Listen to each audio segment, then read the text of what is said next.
So let us get on with chapter 34, which is the clinical applications of the ECG. So in this chapter, we'll be discussing about some of the most common cardiac arrhythmias and their effects on heart pumping, as well as their diagnosis by electrocardiography. We need to understand that some of the most distressing types of heart malfunction, they occur because of abnormal rhythm of the heart or arrhythmia of the heart. So these could be due to abnormal rhythmicity of the pacemaker or a shift of the pacemaker from SA node or to any other place like the AV node or to the Purkinje fibers, or blocks at different points in the spread of the impulse through the heart, due to which the spread cannot take place properly, and then abnormal pathways, and then spontaneous generation of spurious impulses or ectopic foci. So when we talk about abnormal sinus rhythms, first we talk about tachycardia and bradycardia. As you already know, tachycardia means fast heart rate, and the value is faster than 100 beats per minute in an adult. Okay, so most randomly when you see the ECG, you find out that in tachycardia you have 150 beats per minute instead of the normal 72 beats per minute. And some of the causes of tachycardia include increased body temperature, stimulation of the heart by sympathetic nerves, or toxic conditions of the heart. So the rate of increase of heart rate per degree rise in temperature is important. So heart rate rises about 10 beats per minute for each degree Fahrenheit, or 18 beats per minute per degree Celsius. Okay, till a certain temperature of 40.5 degrees Celsius. Fever causes tachycardia because increased temperature increases the rate of the metabolism of the sinus node, which increases the excitability and the rhythm. And also when a patient sustains severe blood loss, there is sympathetic reflex stimulation of the heart, due to which the heart rate is increased, there is tachycardia. And then when you talk about bradycardia, it means you have a slow heart rate which is less than 60 beats per minute. So in athletes you can see bradycardia because when a person is habituated to performing exercises, the heart keeps pumping more and more blood, and it is habituated to pumping that increased amount of blood. The heart is also a muscle, and muscles have a property which is called overuse hypertrophy and disuse atrophy. So we don't need to be surprised if there is a mild amount of cardiomegaly in an athlete. Okay, so the athlete's heart is larger and stronger than that of a normal person, which allows it to pump a large stroke volume per beat even during periods of rest. So this is bradycardia, which is seen in athletes. And also vagal stimulation causes bradycardia because stimulation at the vagus nerve, it causes release of acetylcholine at the vagal nerve endings. And then this mainly occurs in carotid sinus syndrome. So you know that you have certain baroreceptors or pressure receptors in the carotid sinus, which you can see in an area of the neck. So sometimes in carotid sinus syndrome, what happens is these receptors, they become hypersensitive or excessively sensitive, due to which even small or mild external pressure on the neck, it elicits a strong baroreceptor reflex, causing intense acetylcholine release via vagal stimulation. Okay, so as you can see in these ECGs here, tachycardia you have like increased amount of heartbeats, and bradycardia you have decreased amount of heartbeat. Okay, and that is due to carotid sinus syndrome, which results in bradycardia. You also have sinus arrhythmia. Okay, so in this figure you can see the cardio-tachometer recording of the heart rate. So a cardio-tachometer is nothing but an instrument which actually records the height of successive spikes in during the interval between successive QRS complexes. Okay, so you can see that the heart rate increases and decreases by not more than 5% during quiet respiration and 30% during deep respiration. So sinus arrhythmia can result from many circulatory conditions. So the respiratory type of sinus arrhythmia, however, it occurs from the spillover of signals from the medullary respiratory center into the adjacent vasomotor center during inspiratory and expiratory cycles of respiration. And now let us get on to the abnormal rhythms that result from block of heart signals within the conduction pathways. So if you see sinoatrial block or SA nodal block, so the impulse from the sinus node is blocked before it enters the rest of the atrial muscle. So P wave is mainly responsible for atrial depolarization. Okay, so as this is related to the impulse being blocked before it is conducted through the atria, there is a cessation of P waves. However, ventricular there is nothing wrong with the ventricular impulse conduction. So QRS and T complex, QRS complex and T waves, the rate might be slowed, but it is not altered. Okay. You can see SA nodal block. Here you can't see the P wave, but QRS complexes and all that, they are slowed, but they are there. They are not cessated like the P wave. And when you talk about an atrioventricular block, so what happens is you have two syncytia in the heart. You have the atrial syncytia and you have the ventricular syncytia. So there is a fibrous band of tissue that separates these two syncytia. So the only way for electrical impulses to pass from the atria to the ventricles is through the bundle of His, which in turn arises from the AV node. Okay, so these atrioventricular blocks can occur due to ischemia of the AV node. This could be due to coronary insufficiency, lack of proper blood supply to the AV node, compression of the AV bundle by any scar tissue or any calcified portions, inflammation, which can be due to conditions such as rheumatic fever, extreme stimulation of the heart by vagus nerves, such as seen in carotid sinus syndrome.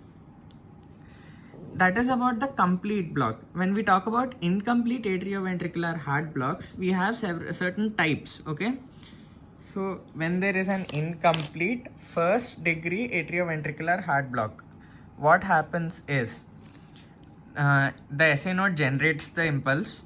Okay, it is transmitted through to the atria and to the AV node, but then from the AV node it is not able to reach the ventricles as quickly as it normally would. So what happens is there is a gap between the depolarization of the atria, that is the P wave, and the depolarization of the ventricles, which is the QRS complex. So the PR interval is prolonged, which is more than 0.16 or 0.2 seconds. Okay, this is called the first degree incomplete heart block. So you can see here the first degree block is defined as a delay of conduction from the atria to the ventricles, but not actual blockage of the conduction. Okay, this can be seen in acute rheumatic heart disease, and you can use the PR interval as a measure of the severity of this disease. In second degree block, what happens is the conduction is still slowed down.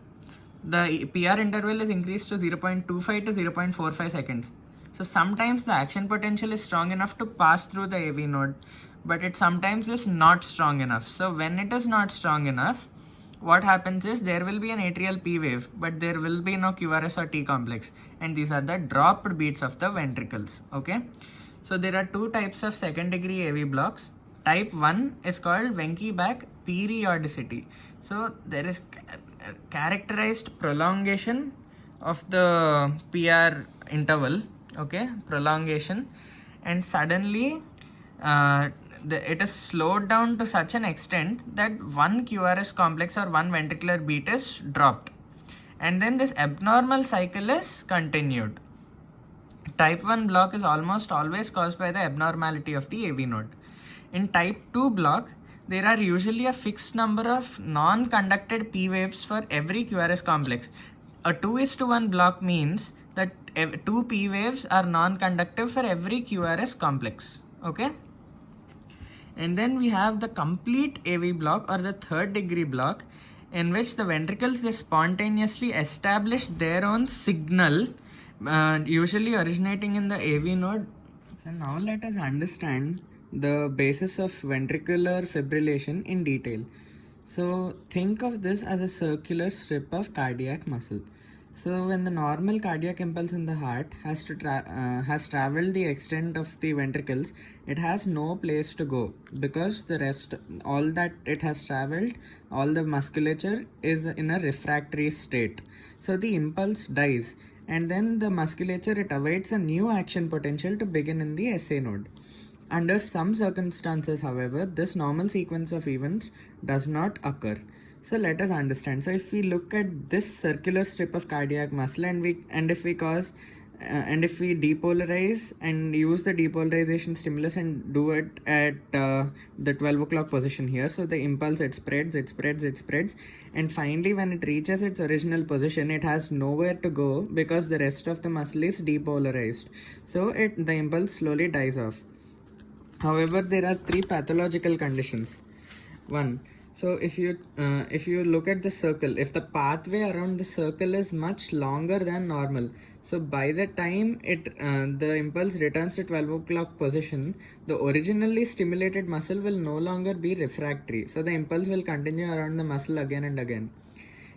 Second, if the length of the pathway is constant, but if the velocity decreases, so by the time it comes to the 12 o'clock position, this part of the muscle has snapped out from its refractory state. So the impulse travels again and again and again through the same area. And third, the refractory period of the muscle can become shortened.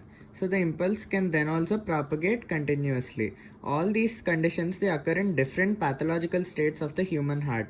So in dilated hearts, there is a long pathway, and then there is decreased rate of conduction when there is a blockage of the Purkinje system, or if there is ischemia of the muscle or high blood potassium levels, etc.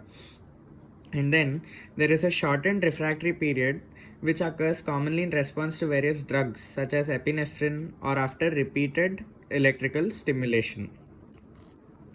So now let us understand the ECG in ventricular fibrillation. So the ECG is bizarre. The ventricular impulses, they go haywire. So it shows no tendency towards a regular rhythm of any kind.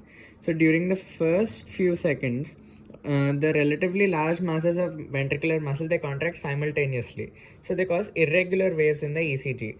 Afterwards, there is no repetitive electrocardiographic pattern. So instead, the ventricular muscle, it contracts as many as 30 to 50 small patches of muscle at a time. And electrocardiographic potentials, they change constantly and spasmodically because the currents, they first flow in one direction and next in another direction. And then the voltages, they lie at about 0.5 millivolts, which is less than normal. And then they keep decreasing to 0.2 to 0.3 and then finally to 0.1. And 0.1 can be recorded for like 10 minutes or longer after VFib, that is ventricular fibrillation, begins.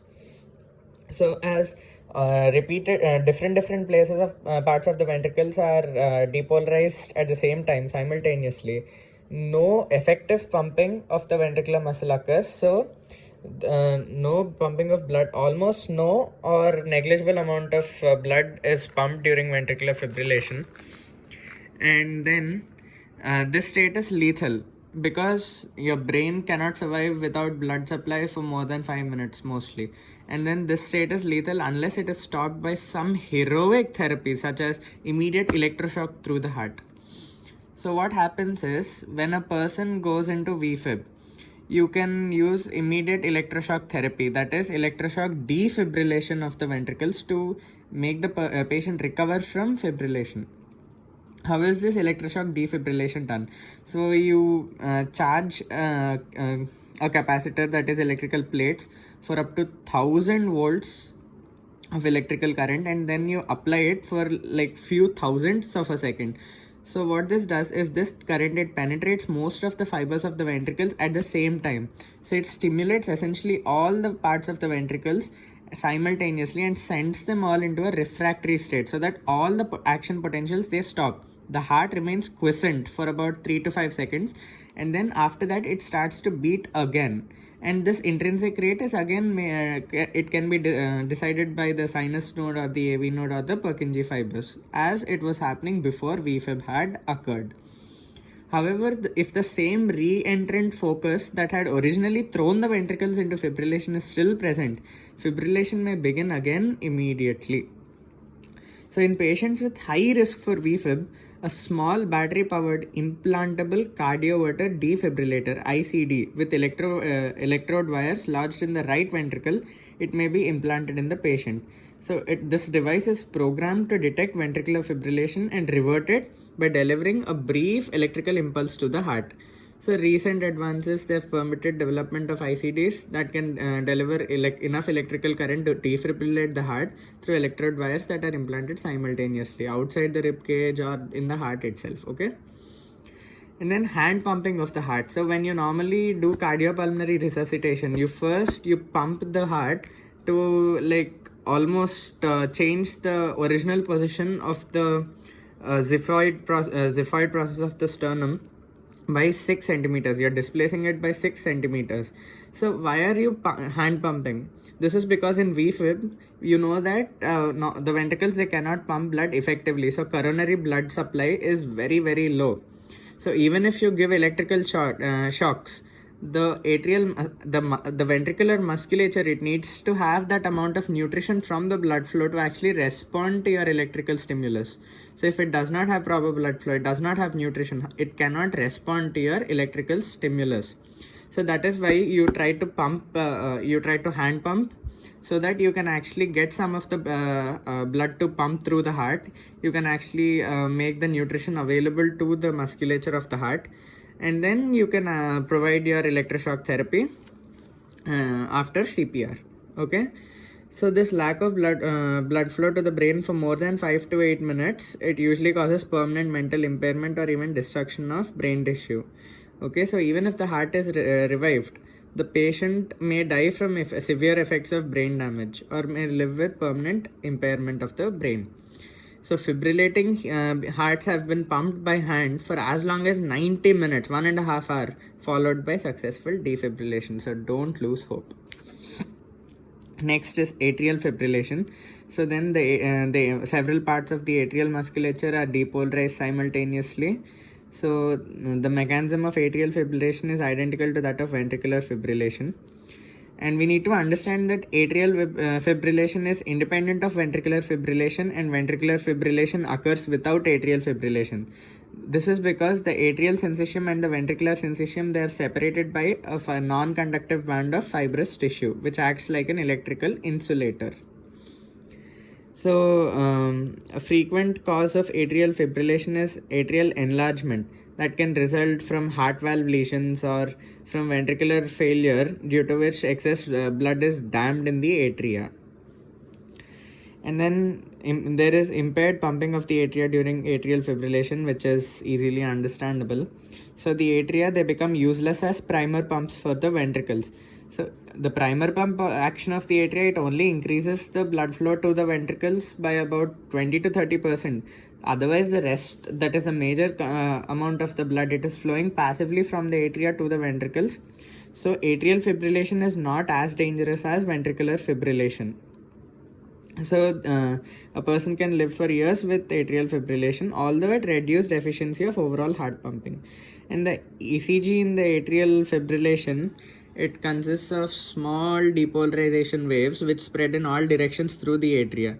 Because the waves are weak and many of them are of opposite polarity, they almost completely neutralize one another. So in the ECG, one can see either no P waves or very low voltage P waves. The QRST complexes are normal unless there is some abnormal pathology. So sometimes there is irregularity of ventricular rhythm during atrial fibrillation. So when the atria are fibrillating, impulses arrive from the atrial muscle at the AV node rapidly but also irregularly because it has all gone haywire. The AV node will not pass a second impulse for about 0.35 seconds after a previous one. So this much time must elapse between one impulse to the other to actually pass from the AV node. Then an additional variable interval of 0 to 0.6 seconds occurs before one of the irregular atrial fibrillatory impulses happens to arrive at the AV node. The interval between successful ventricular contractions, it varies from 0.35 to 0.95 seconds, that is 0.6 plus 0.35. So this causes a very irregular heartbeat. Okay, this is demonstrated by ECG. Okay, here itself. And then one of the also because of the rapid rate of fibrillatory impulses, the ventricles are driven at a fast heart rate, usually between 125 to 150 beats per minute. And for atrial fibrillation also, you do electroshock treatment which is you cause all of the atrial musculature to be depolarized at the same to go refractory at the same time, so that the SA node can pick up its original intrinsic rhythm again. Let us talk about atrial flutter. It is caused by a circus movement in the atria. So it is different from atrial fibrillation in that the electrical signal, it travels as a single large wave always in one direction around and around the atrial muscle mass. So the atrial flutter, it causes a rapid rate of contraction of the atria, okay, usually between 200 to 350 beats per minute. However, because one side of the atria is contracting whereas the other side is relaxing, the amount of blood pumped is slight. Furthermore, the signals reach the AV node too rapidly for all of them to be passed into the ventricles, because you need 0.35 second gap, right? So that is that, and they're in the refractory period. So you can see the ECG in the atrial flutter. The P waves are strong because of the contraction of semi-coordinate masses of muscle. However, you note that the QRST complex follows an atrial P wave only once for every 2 to 3 beats of the atria, giving a 2:1 or 3:1 rhythm. Finally, let us talk about cardiac arrest. So, in which there is cessation, there is stoppage of all electrical control signals in the heart. So, there is no spontaneous electrical rhythm that remains. This may occur during deep anesthesia, when the person goes into such an inactive state that that severe hypoxia may develop because of inadequate respiration. So if the person goes extremely inactive because of deep anesthesia, so the respiratory rate is decreased, and there is inadequate respiration and hypoxia develops. This hypoxia, it prevents the muscle fibers and conductive fibers from maintaining the normal electrolyte concentration that is different across the membranes. So the excitability may also be affected and the automatic rhythmicity may disappear. So in many cases of cardiac arrest from anesthesia, CPR for even many minutes or even for hours is successful in re-establishing a normal heart rhythm. So in some patients, severe myocardial disease can cause permanent or semi-permanent cardiac arrest. So to treat the condition, rhythmical electrical impulses from an implanted electronic cardiac pacemaker, they have been used to successfully keep patients alive for months to years. Or the AV bundle that is distal to the block. Therefore, the P waves, they become dissociated from the QRS and T complexes as shown here. See, P waves are completely dissociated from the QRS and T complexes. So the rate of rhythm in the atria is about 100 beats per minute, whereas the rate of ventricular beat is less than 40 beats per minute. That is, there is no relation between the rhythm of the P waves and that of the QRST complexes, because the ventricles, they have escaped from the control of the atria and they are beating at their own natural rate, which is controlled most often by the rhythmical signals distal to the AV node or the AV bundle where the block has occurred. So now let us talk about Stokes-Adams syndrome or ventricular escape. So each time the AV conduction ceases, the ventricles, they do not start their own beating till a delay of about 5 to 30 seconds. So this delay is because of overdrive suppression, and this phenomenon means that the ventricular excitability is first suppressed because the ventricles have been driven by the atria at a rate that is greater than their natural rate of rhythm. However, after a few seconds, some part of the Purkinje system, it acts like an ectopic pacemaker, discharges at 15 to 40 times per minute, which is the intrinsic rate of discharge of the Purkinje fibers. And this is called ventricular escape. Okay. And then in this time period of 5 to 30 seconds, when the heart does not pump, when ventricular escape is yet to happen, so when the heart does not pump blood, there is less blood supply to the brain, due to which the person faints due to less oxygen content in the blood that is being supplied to the brain. So these periodic fainting spells, they are known as the Stokes-Adams syndrome. So most of these patients, they are provided with artificial pacemaker. That is a small battery operated electrical stimulator that is placed beneath the skin with electrodes that are connected to the right ventricle. So this pacemaker, it provides continued rhythmical impulses to the ventricles. When we talk about premature contractions, they have many causes. such as most of them they result from ectopic foci in the heart, and the causes for these ectopic foci are any local areas of ischemia, small calcified plaques, and toxic irritation of the AV node or Purkinje system, etc., or the myocardial irritation caused by infection, etc. And sometimes this mechanical initiation of premature contractions, it also happens during cardiac catheterization, when the catheter enters the right ventricle and presses against the endocardium. Okay, when we talk about premature atrial contractions, you can see here the PR interval is shortened. Okay, and it means that the premature beat is in the atria. This ectopic origin of the beat, it has occurred near the AV node in the atria, and also because the PR interval is shortened here, in the next beat it is longer, and this is called compensatory pause.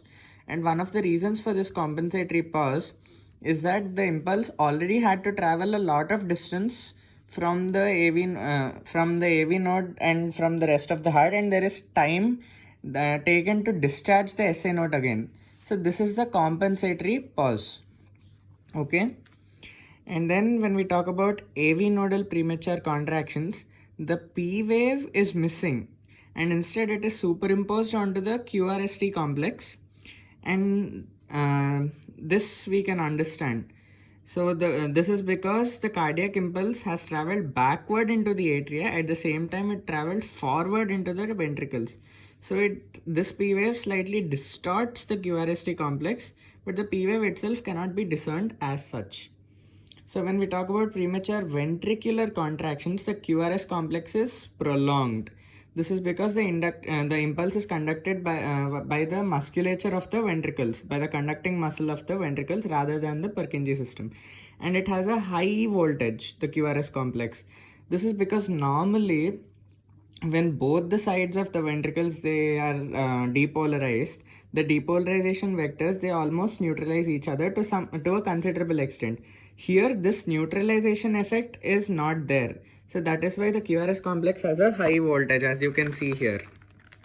Okay, and then in almost all premature ventricular contractions, the T wave has an electrical polarity exactly opposite to that of the QRS complex because of the slow conduction of the impulse through the cardiac muscle, which causes the muscle fibers that depolarize first to also repolarize first. Okay, so some PVCs you cannot ignore this.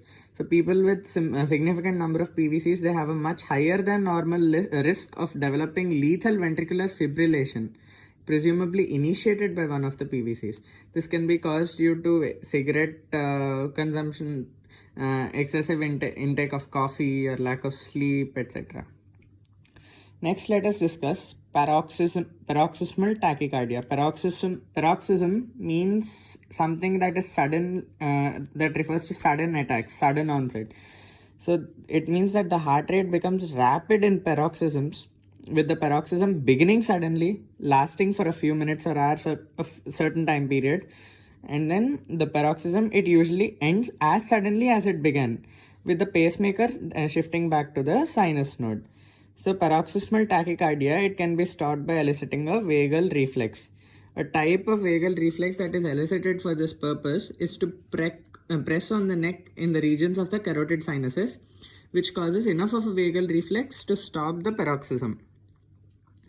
When we talk about atrial paroxysmal tachycardia, there is tachycardia. So the beats are about 95 to 150 beats per minute.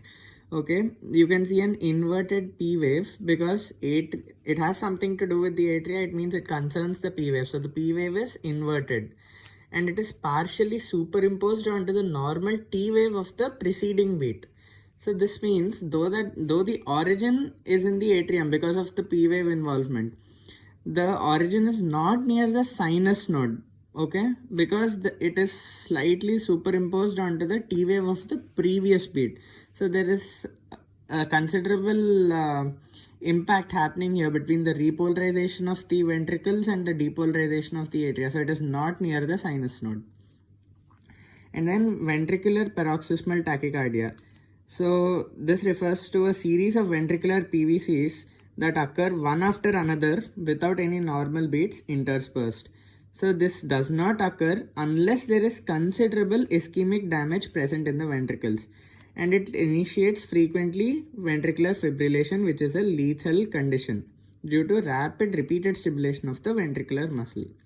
So sometimes intoxication of the heart after treatment with digitalis, which is a Na plus K plus blocker, which increases intracellular calcium content.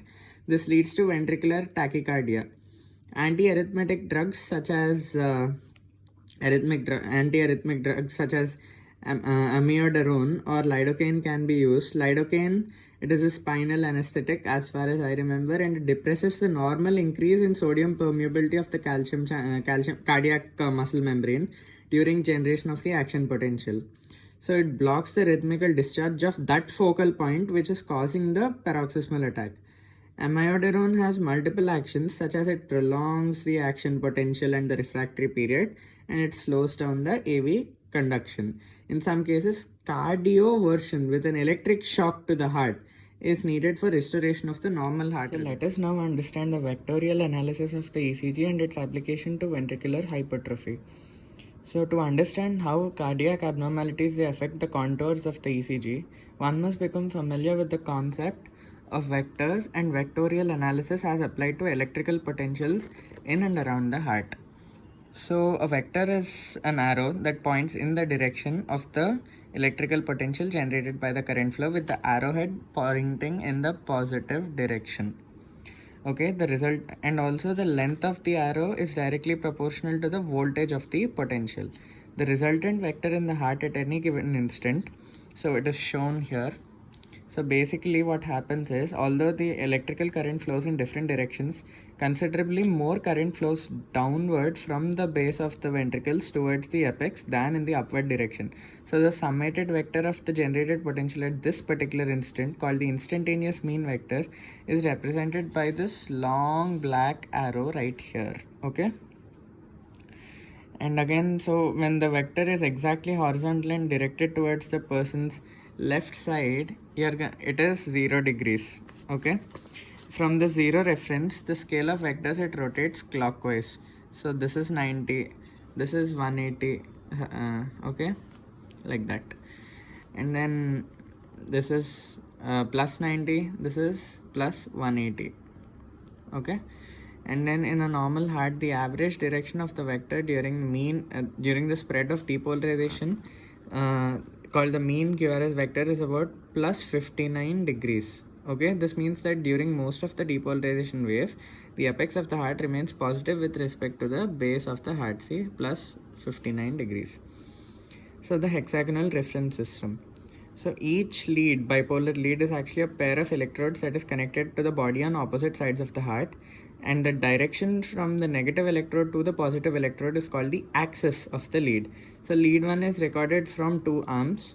Okay, so that is why the lead 1 is of 0 degrees. Okay, though the positive is on the left arm and negative is on the right arm. In recording lead 2, the electrodes are placed on the right arm and the left leg. So you have the right arm here, and then you have the left leg here. So it points somewhat like this, okay, about plus 60 degrees. So like that, similarly, it can be seen that lead 3 has an axis of plus 120 degrees, and AVR, that is, you have the augmented leads, that is, AVR is plus 210 degrees, AVF is plus 90, and AVL is minus 30 degrees.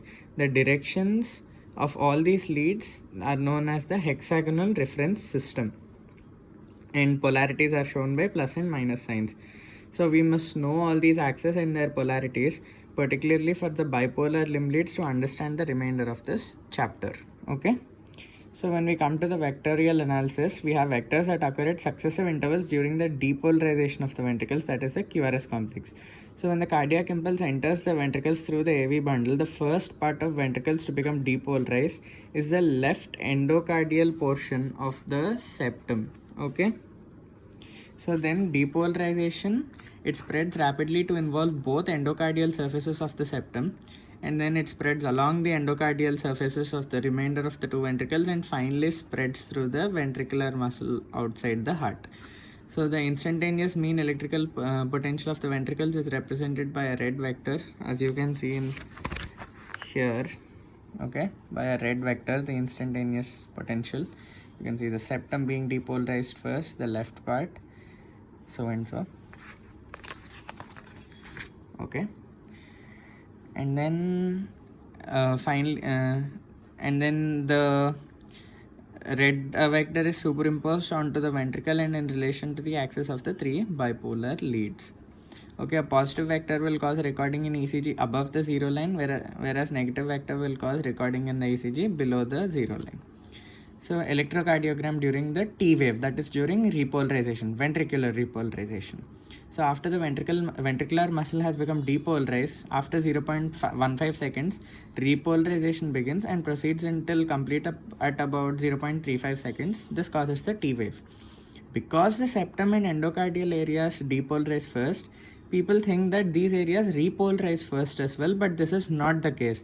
They remain contracted for a longer period of time, and also the greatest portion of ventricular muscle mass to repolarize first is the entire outer surface of the ventricles, typically near the apex of the heart.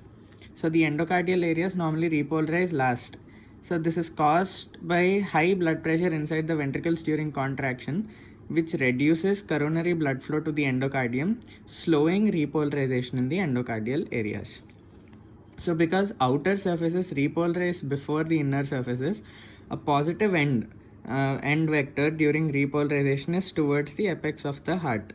So that is why the normal T wave in all three bipolar limb leads is positive, which is also like the polarity of most of the normal QRS complexes, positive. When we talk about depolarization of the atria, the negative point can be considered as the point that is near in the posterolateral wall of the right atrium, superior posterolateral wall, just near the opening of the superior vena cava. That is almost where the sinus node is located. So that is the point of original electronegativity. The direction of initial depolarization is denoted by the black vector. Okay, here. Okay, see, by the black vector. So the vector remains generally in this direction, so it is also positive. So ECGs recorded from the atria during depolarization are positive in all three leads. So at the mean axis of the ventricular QRS and its significance. Okay, we need to note that the preponderant direction of the vectors of the ventricles during depolarization is mainly towards the apex of the heart. That is, during most of the cycle of ventricular depolarization, the direction of electrical potential is from the base towards the apex. So this is about plus 59 degrees. In many pathological conditions, however, this changes. Okay. So how do you determine the electrical axis from standard lead ECGs? So sometimes when you get a negative recording, you summate that along with the positive recording to get the proper potential value, and then you plot that value. Okay, so in lead 1, if you get a little bit, if the net potential is positive, it is plotted in positive direction. If it is negative, it is plotted in negative direction. Same with lead 3. To determine the vector of total QRS mean electrical potential, you draw perpendicular lines between lead 1 and lead 3. Okay, the point of intersection of these two perpendicular lines represents the apex of the mean QRS vector, and the point of intersection of lead 1 and lead 3 axis represent the negative end of the mean vector, and the mean QRS vector is drawn between these points. Okay, and then when we talk about ventricular hypertrophy, so when one ventricle greatly hypertrophies, the axis of the heart, it shifts towards the hypertrophied ventricle for two reasons. One, because there is hypertrophy on that side, a greater quantity of muscle exists, which allows for generation of greater electrical potential on that side.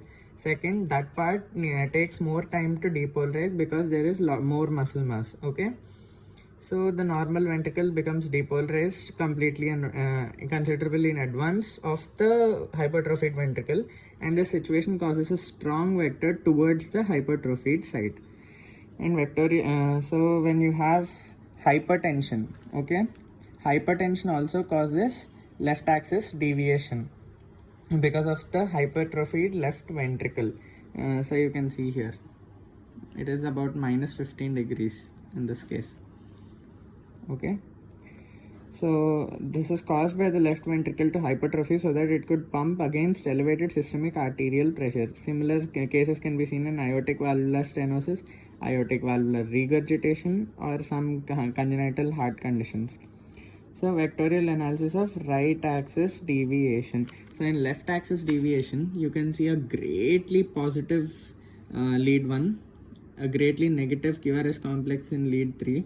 So it is slightly positive, there are slightly positive QRS complexes in lead 2. And the reverse case is seen in right axis deviation, so which is caused by hypertrophy of the right ventricle as a result of congenital pulmonary valve stenosis. So in lead 1 you can see very negative QRS complexes. In lead 3 you can see very positive QRS complexes. In lead 2 you can see little negative lead 2 you can see little negative QRS complexes. Okay, this all right ventricular hypertrophy, that is right axis deviation, it also happens in tetralogy of Fallot and the interventricular septal defect. So next let's talk about the coronary ischemia, current of injury. So many different cardiac abnormalities, especially those that damage the heart muscle, they cause that part of the heart to remain partially or totally depolarized all the time. So when this condition occurs, current flows between the pathologically depolarized and the normally polarized areas. So this is called a current of injury. Okay. So this injured part of the heart is negative because from that point negative charges they keep emanating into the surrounding fluids, whereas the remainder of the heart is neutral or positive or in positive polarity. So when the uninjured part of the heart is completely depolarized, all the ventricular muscle is in a negative state. So at this instant in the ECG, no current flows from the ventricles to the ECG electrodes. So at this instant where the wave of depolarization just completes its passage through the heart, it occurs at the end of the QRS complex, and the potential of the ECG at this point is at 0 voltage and it is called the J point. Okay. So insufficient blood flow can occur due to can depress the metabolism of the cardiac muscle for 3 reasons: lack of oxygen, buildup of carbon dioxide, and also the lack of sufficient nutrients. So repolarization of the muscle membrane cannot occur in areas of severe myocardial ischemia. So often the heart muscle does not die because the blood flow is sufficient to maintain the life of the muscle, even though it is not sufficient to cause normal repolarization of the membranes.